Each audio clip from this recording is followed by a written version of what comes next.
నలుగురు ఐకమత్యం చూస్తే రామాయణం గుర్తొస్తుందయ్యా. ఇస్తా ఇస్తా. ఈ సఖ్యతకు సభ్యతకు సరైన నిర్వచనం కవితా రూపంలో ఇస్తా. ఈ 4 ఏళ్ల చావిళ్ళలోని నలుగురు కుర్రాళ్ళు, ఈ 4 ఏళ్ల చావిళ్ళలోని నలుగురు కుర్రాళ్ళు మంచి వయసులో ఉన్న వేడి వేడి గుగ్గిళ్ళు. అయిందా? ఇస్తా. ఇప్పుడు కొత్తది వద్దండి నసశ్రీ గారు. నసశ్రీ ఏమిటయ్యా? రసశ్రీ. ఏదో ఒకట్లేండి, దుంచికి ఎప్పుడు అమ్మాలండి ప్లీజ్. అవతల మాకు చాలా అర్జెంట్ పనులు ఉన్నాయండి. ఇదిగో డబ్బు పోతే మళ్ళీ సంపాదించుకోవచ్చు, ఆరోగ్యం పోతే మళ్ళీ సంపాదించుకోగలమా చెప్పండి. ఏంటి మీ స్నేహితులు అంజనానంద గారు వెళ్ళిపోతున్నారండి? అంజనానందం గారు ఆగండి, వస్తున్నా. ఇస్తా, కొత్తది ఇస్తా.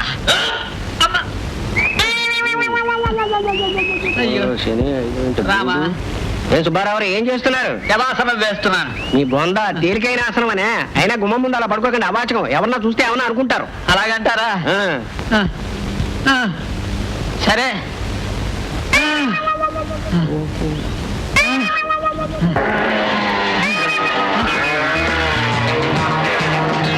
కోతులు వచ్చేస్తున్నాయి.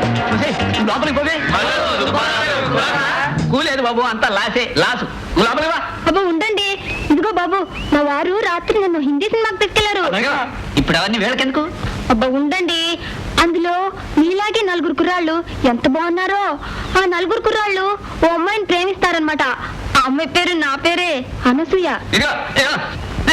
నీ జన్మలో సినిమాకి తీసుకెళ్తే ఈ అప్పడం పెట్టుకొట్టు. లోపలికి.